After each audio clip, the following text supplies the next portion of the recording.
সঁচাকৈ চিনেমা বোলা বিষয়টো বৰ বিশাল। অসমীয়া চিনেমাকো এই বিশালতাতে সদায় চাব খোজোঁ।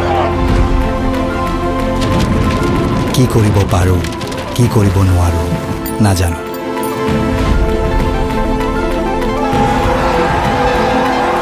অসমীয়া চিনেমাও এই বিশালতাতে চলাই দেখুৱাম।